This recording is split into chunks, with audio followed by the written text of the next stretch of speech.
Thank you, Bobby. Can everybody hear me? Okay, good.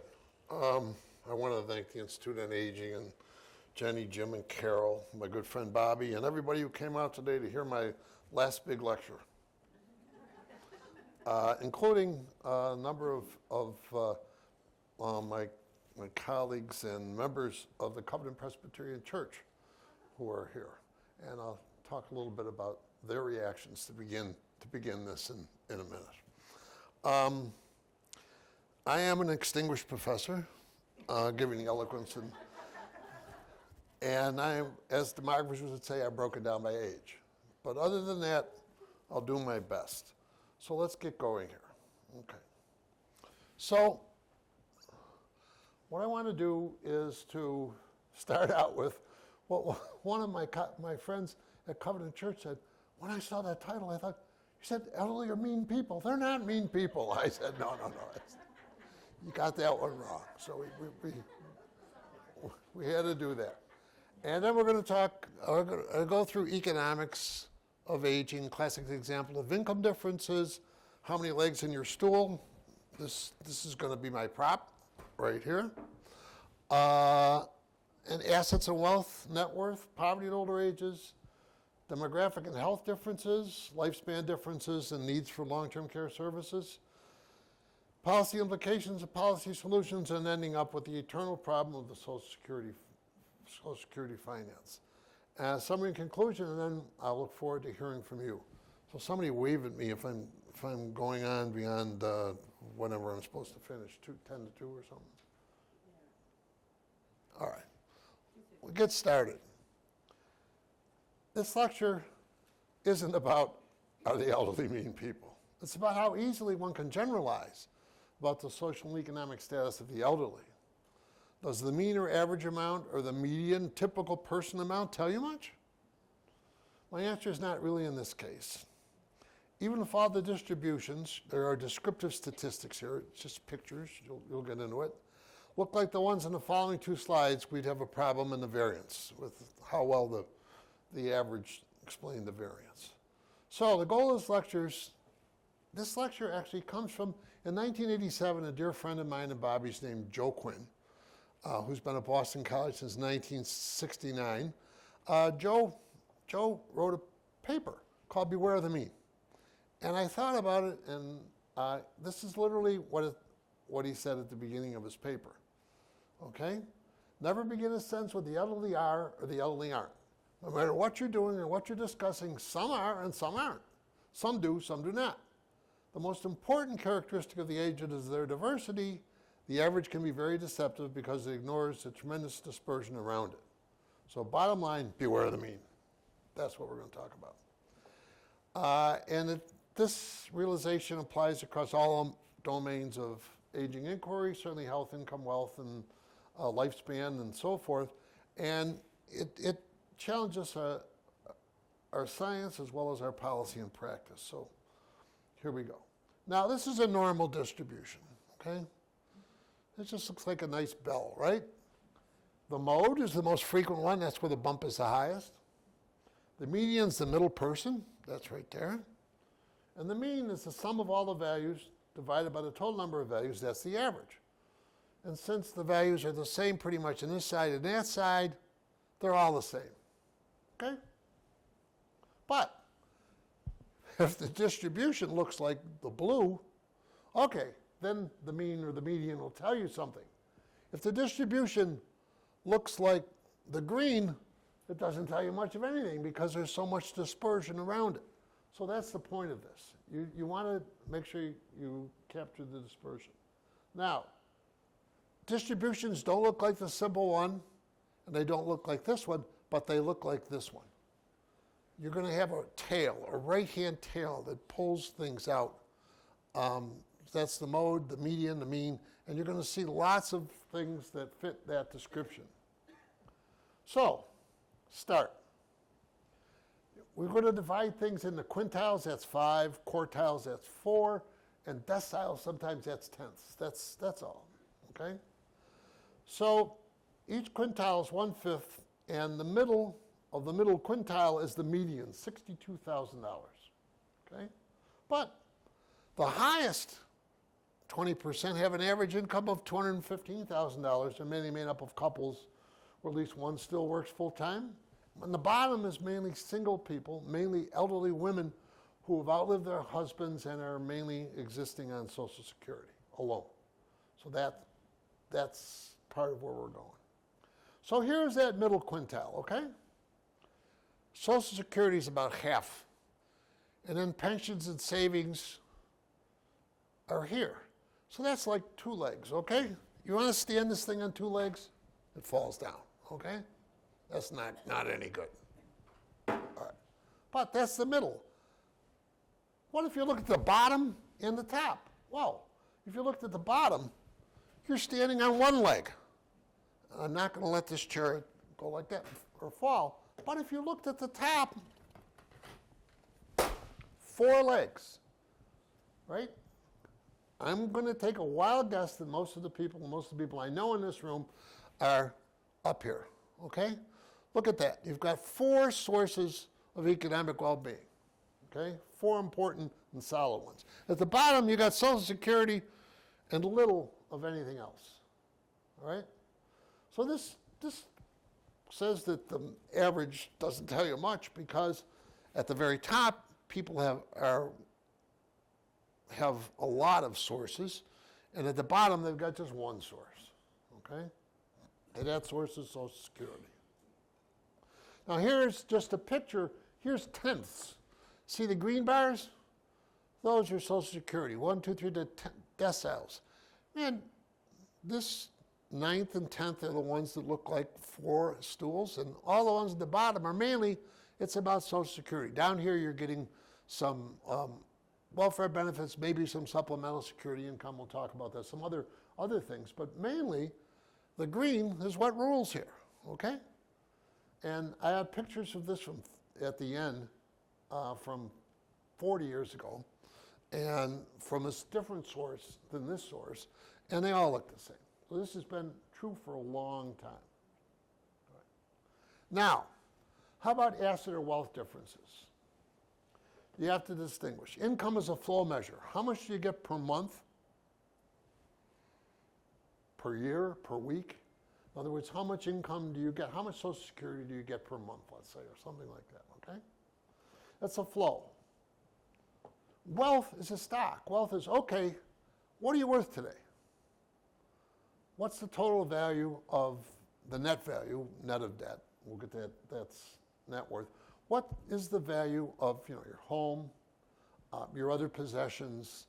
You have a pension, you have other savings, do you have money somewhere in the stock market? The value of your home, I think I might have said that, all of those things. So those are 2 different measures.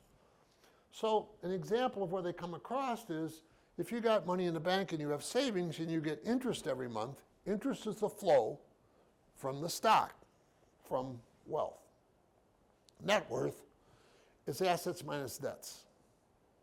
Now, here is a real unknown that people just have to pay great attention to. Baby boomers today sit on over $85 trillion worth of assets. That's national income times 2.5, okay? In 20 years, they won't be there anymore. Where's it going to go?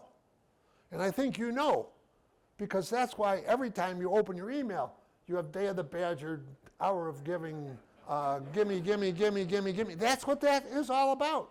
Those guys know the money's out there, and they know you're not going to take it all with you.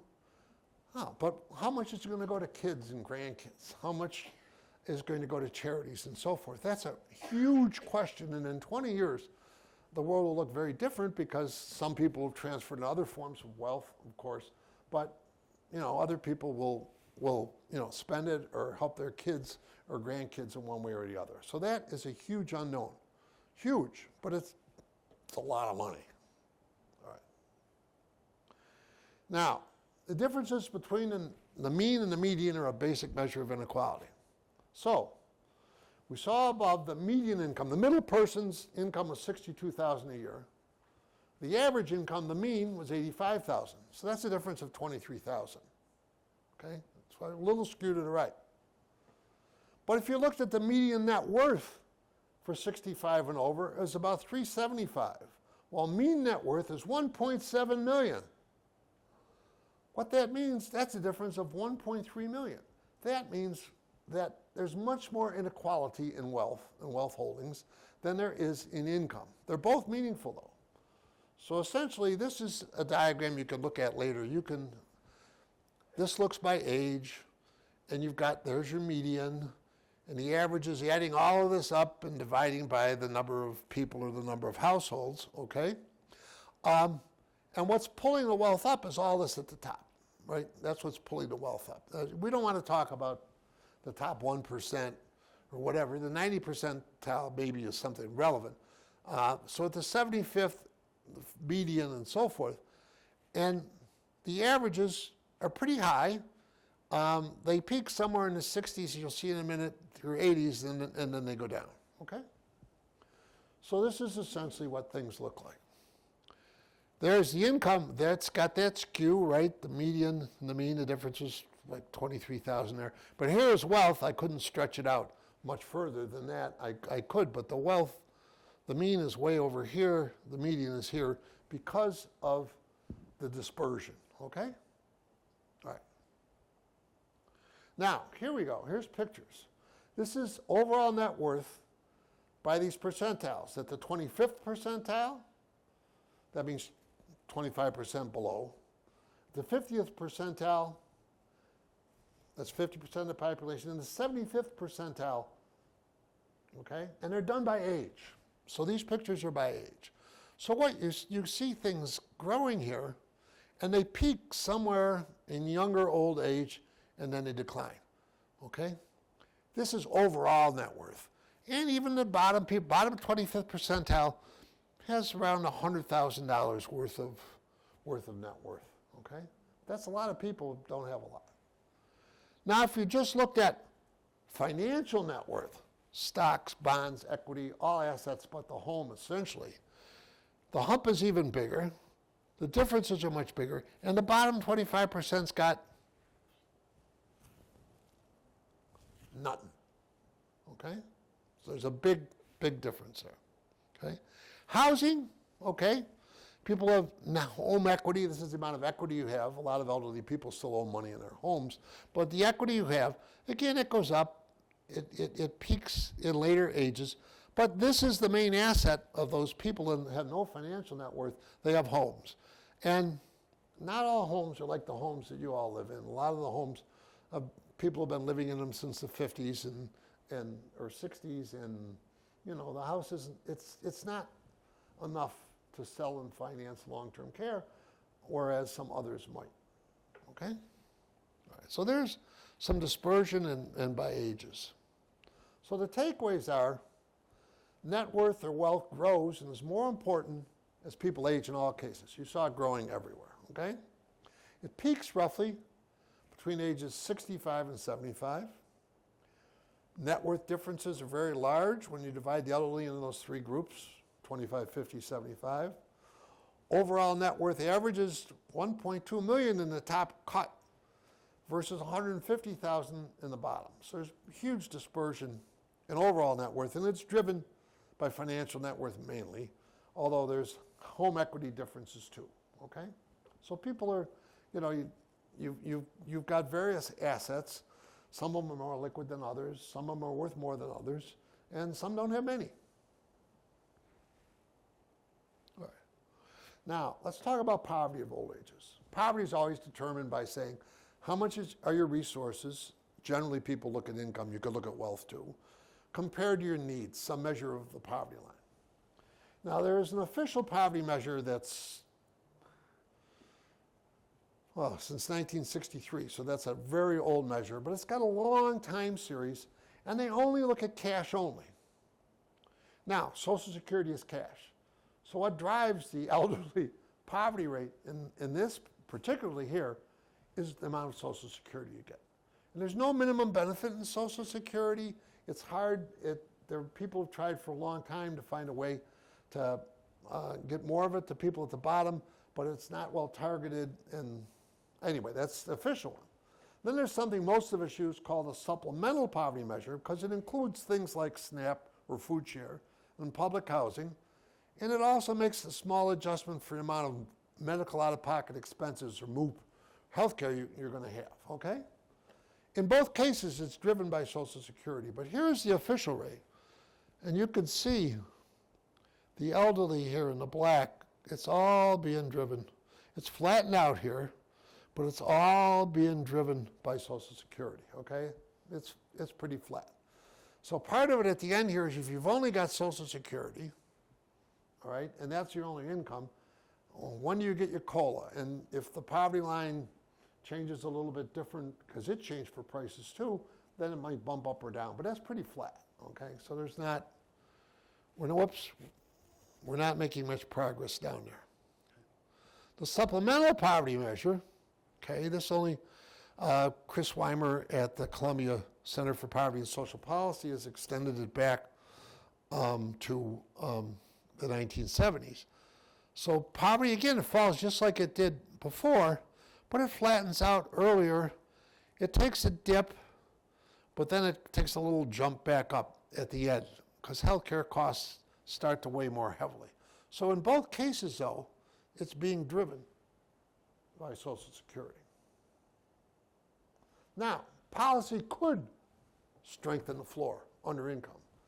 And the way we probably would want to do it is something called supplemental security income. Now, that's not Social Security.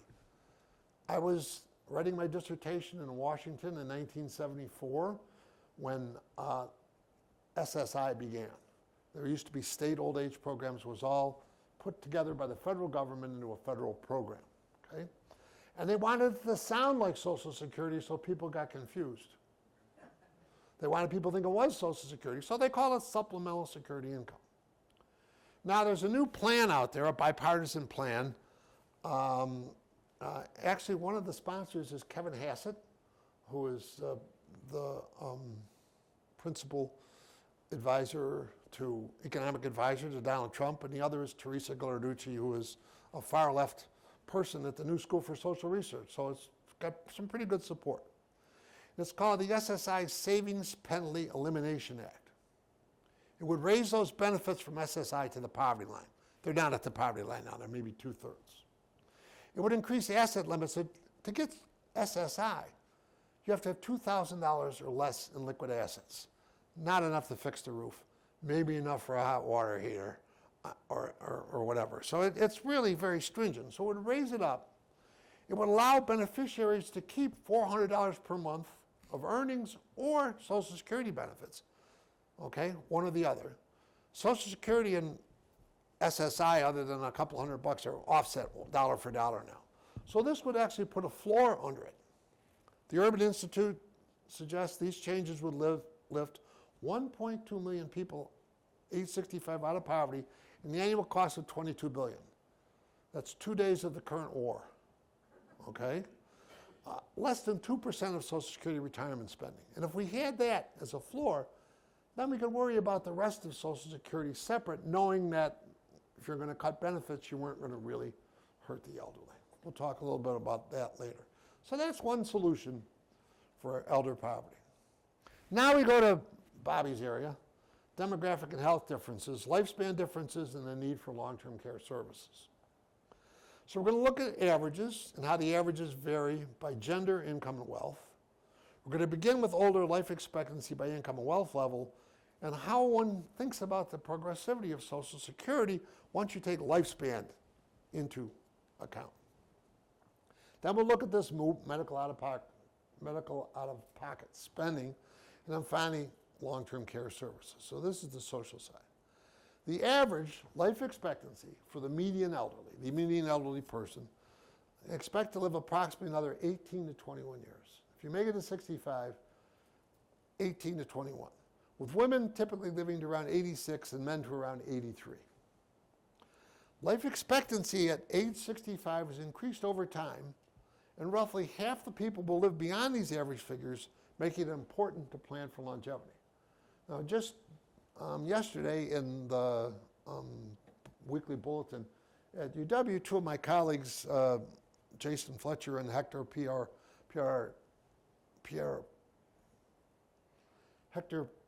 Piafolis, Thanks, Bobby. They show that life expectancy is still increasing in the United States, not as fast as it is in some other countries, but it's increased across all states and all major areas. So it's still creeping up. So we're still giving longer. So as it increases over time, you know, what this says is about half the people will live beyond these average figures, making it important to plan for your longevity. I mean, you got to be thinking ahead here. I mean, that's part of the problem. Okay. If you look by income quintiles and by gender, if you're a man born in 1930, the highest income quintile life expectancy at age 50 was 5.2 years longer than the youngest one. So the rich live 5.2 years longer. If you're born in the 1960 cohort, which my sister was, 30 years later, the gap is widened to 12.7 years. So there's a huge differences, okay? And for women, it's even more. Here is a wonderful picture I like. This is from GAO, and these are the differences between the wealthiest and the poorest. And this is your expectancy, your life expectancy. So the richest have a much larger wealth than the poorest, okay? And it's widened over time. Most of the poorest tend to be people who are single elderly people, blue-collar workers who had a tough time, take Social Security as soon as they can get it, and wear out, essentially, as compared to college professors and others who are up near the top. So the gap is much larger now than it was back here. Now, Social Security is progressive. So if you are a low earner, you're liable to get Social Security can replace 90% of your earnings. If you're a high earner, it only replaces maybe 35 or 40%, okay? But that's at a point in time. Those older people richer people live a lot longer. So if you're living 13 years longer, getting your 35 or 40% return, as compared to those who live a much shorter period, who are only getting a small amount, Social Security doesn't look so progressive anymore. Okay, it doesn't, and that's part of the issue. Okay? Now, MOOP. That's medical out-of-pocket spending. As I don't have to tell you, we're all concerned about affordability, front and center of health care, and the burden of out-of-pocket spending relative to income is a key measure of retirement well-being. How much does it cost you to do what you do? So even if you have Medicare coverage, and you ignore long-term care, you've got sizable costs for premiums, co-pays, uncovered services.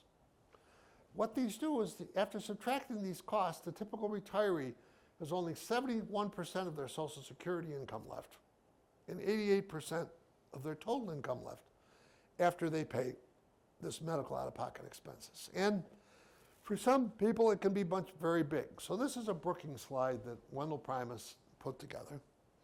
This shows a percent of older adults with out-of-pocket medical costs representing over 5% of income.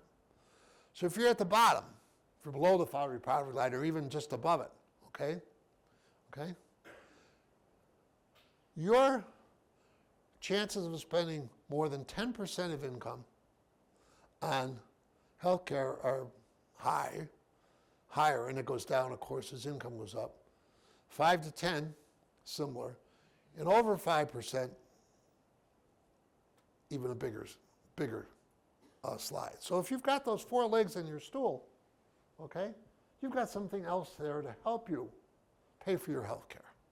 Okay, and if you don't, you're down there at the bottom. Medicaid might be able to help you. Might.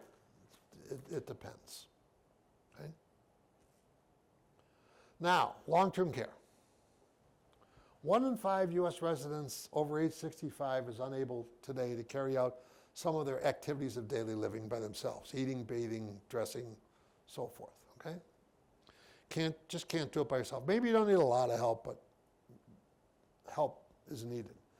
And if you're people 85 plus, the ratio is nearly 2 in 5. So older you get, the more you need help.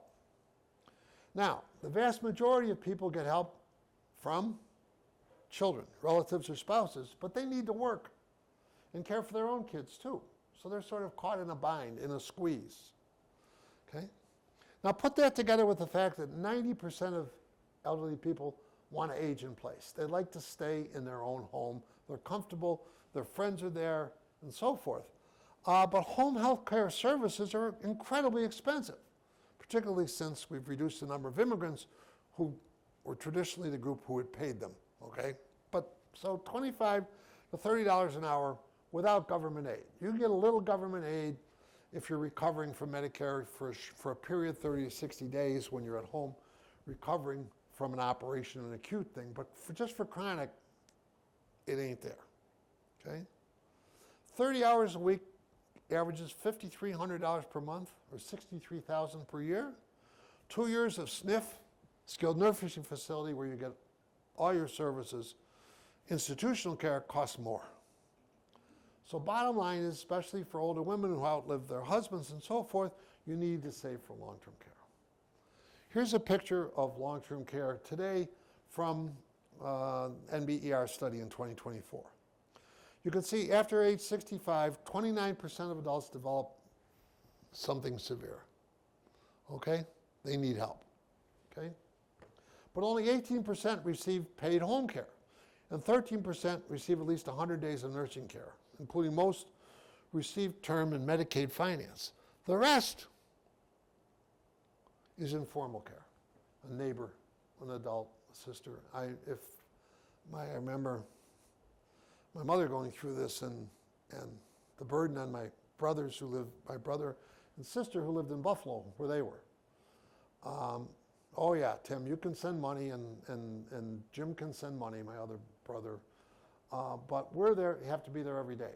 Well, it's true. So I drove the last months of her life, I spent every weekend, every 1 weekend a month for the last months of her life with her in her assisted living facility. And I try and stay awake at night and make sure she was okay. And the person who was assigned for hospice sat there and snored because she was working 3 jobs. So the biggest problem was for the person who was supposed to be watching my mother. But it's just, you know, how it goes. She had COPD and finally she stopped breathing one night. And that was that. Okay? Now, policy implications. I'm moving along pretty good here. First thing is to put more legs on the stool. Okay? In other words, at least get that third leg or that fourth leg. Okay? You notice the stock market keeps going up. I gave a talk at the National Academy of Sciences in 2011 called Who Owns the Robots? Meaning if you've got robots, the money they generate goes to the owners of the firm. Now I would add to that, who owns AI? The firm. Okay? The labor share of national income has fallen from 65% in 2000 to 54% in 2025. So where does all that money go? The big firms. And what do they make? They have profits. They have sales. You've got to get in this game. Okay? The Australians have something they call superannuation. They only have an SSI program. They don't really have Social Security. But if you earn $1 in Australia, whoever paid you that $1 puts 15% into a 401k account for you. Okay? And it's done a fantastic job in helping Australians avoid elder poverty and avoid desolation. It would help us all do that too. It helps our 403Bs, our 401Ks, all that stuff, and the IRAs. Now, Trump in his State of the Union said, well, let's have an IRA plan. If you don't have a defined contribution pension plan like this, he said, I'll match the first $1,500 of it. That's the last we heard of it. In the appendix slides, which I will send everybody the deck, you can see what the SAVE Act tries to accomplish the same thing. But it's really important. when your kid gets a job, generally, if there's a company pension and the company's supervising your pension, okay, which is true for most good jobs now, okay, you're told that if you don't want to participate in the savings program, the retirement plan, then you should say so. If they did it the other way, you had to opt in, you get much worse results. But if you have to opt out, people just let it go. And all of a sudden, and I've taught my sons this, all of a sudden, so you're getting paid, you're getting paid 4% or 5% less every month. And your employer's putting another 4 and 5% in it. And you just put it in some sort of a safe fund and forget about it. I did that for the University of Utah in 1977. I was married then, divorced, she got half the pension. I married again, had a couple more kids, they divorced, she got half the pension, okay? And they can't thank me enough for those dollars from 1977 and what they've accumulated to, and they continue to accumulate. So we need more people to have that. The second thing is that floor under incomes for the elderly with targeted Social Security benefits we talked about, or an SSI Savings Penalty Elimination Act that we mentioned above. Okay, those would really help us get straight. Finally, this week, a bunch of people at Brookings, including John Gruber and Richard Frank and others, came up with an income and wealth-related cost-sharing plan for home health care. So in other words, this is a subsidy, depends on your income and your wealth, but they would help you hire people at those prices to provide home health care. So people could age in price. That's something that we might really, really want to think about doing. Okay? The details aren't well worked out, but they seem to think it will work well. And then obviously we have to assist low-income elders with prescription drug costs and MOOP costs. It's ridiculous when you look at what the price of drugs Canadians pay versus the prices we pay and so forth. That's just necessary. Those are all ways we could help. Okay? Now, the Social Security finance problem. Okay. We've known what to do, what there is a problem coming, since at least the mid-1990s. Okay? You can see how important it is, just from all those figures before. 99% of Americans are covered by it. But according to the Congressional Budget Office, in 6 years, okay, you're going to have to reduce outlays unless you do something. 6 years, okay? Now, they will do something, okay? Probably. We'll talk about what they might do in a minute. But we've done nothing about it. It's easier to kick the can down the road. Do you remember Biden and Trump both pledging to not touch Social Security? Dumb! You're not talking, none of these plans are going to take anything away from anybody who's getting Social Security right now, unless we hit that cliff. But what they would do is to reduce the benefits, repair the benefits for next generations, and that's where the game is, okay? So this is Molly Dow last week made this testimony, and we're not going to do this. But what are we and what could we do? Either you raise taxes, payroll taxes, or you reduce benefits. Okay? And there's a plan, very interesting plan about reducing benefits that has a lot of long-term effects.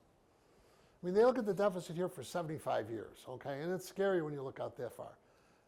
You don't have to solve 75 years of it. Let's get 15 or 20 years of it and see where we are then, I mean, just do something, okay? Now, raising the age of Social Security eligibility is not good. If you raise the age of eligibility, that really hurts the people who take it early as they can, who've got nothing else. They're not going to live as long. They're going to get less if the earlier they take it, and they have shorter life expectancy. That just isn't what we want to do. So I said a minute ago, no change would affect current beneficiaries. And then there's the idea of Social Security support services, which I'll also talk about in just a minute. So here's a couple of simple and effective solutions. So last week, the Committee on Responsible Budgeting, they're always out there with these. They're really good deficit hawks, and we have to pay some attention to this. They said we should cap benefits for beneficiary couples at $99,999. No elderly couple should get more than $100,000. And it's not, I mean, I'm getting, before taxes, maybe $60,000 in Social Security because I waited to take it to the end. If my wife were to take it, we'd be up there. But it's questionable whether the program should be distributing $100,000 a year to the wealthiest people in the world. No, okay? It should be a base for retirement income, not a windfall for long-living high earners who have these four, remember these? The four legs to stand on. You know, instead of 20% of their income coming from Social Security, so it goes to 16 or 17 or 15 or something like that, okay? This one fix would close between a fifth and half of the 75-year shortfall. It wouldn't take effect right away because you need more people to age to that, but still, you know, it would, it's not going to solve the 7-year problem, but it's going to do a long for the 75-year. Now, raising the ceiling on payroll taxes for high earners will do everything you need for the 7-year issue. So, you know, when you pay in your FICA, there's no cap on that Medicare. But if you're earning and you pay in the FICA, there is a cap if you ever get there, around $165,000, where beyond that, you don't have to pay Social Security FICA, okay? Right? That cap was set to cover 90% of earners, 90% of earnings in 1989. Now it covers maybe 80% of it. So if we just move that ceiling up, who's going to pay it? People who make more than $167,000 a year are going to pay a little more in, okay? And that is also progressive. So doing both of these things are very progressive and are not affecting those heavily dependent on Social Security. It's got to be progressive. People have been lucky. I mean, you remember that this is also a program for survivors and for disabled, okay? If you've been lucky enough to get to older ages and to be getting the high benefits there, you haven't had to use those benefits, other benefits, you should pay a little bit more or get a little bit less or both. That's what can be done. Now, thanks to our current administration, Social Security staff have been cut by 12% by DOGE. 6 of its 10 regional offices are closing or scheduled to close. And a quarter of the agency's IT staff, the people who make sure the checks come out every month, have quit or been fired. Okay? So you try and get an appointment to go out there to Odana Road and talk to somebody? It ain't easy and it takes a while, okay? But that's what most of the people, I want to hear it from somebody. I want to know what my options are. I'm not terribly computer, you know, savvy, and I really want to learn what's going on. And they're just reducing that. That makes it even harder for people to know what they've got or what they could get. Okay, so that's it. So in the end, beware of the mean and the median. Low-earning blue-collar workers rely heavily on Social Security. It's not enough. It's on shaky financial ground. High-income beneficiaries have 3 other legs to stand on. That's most of the people in this room, I'm quite sure. Income, wealth, health, and lifespan are all correlated, okay? So that exacerbates social inequality. The low-income people are the people most dependent on Social Security, are those who probably work blue-collar jobs and are least likely to survive a long time to older ages, okay? And couples do better than singles because couples care for one another, can exchange things, much easier to save, put stuff away, and so they're more likely to have higher income and assets. That's it. That's my story, and I'm sticking to it.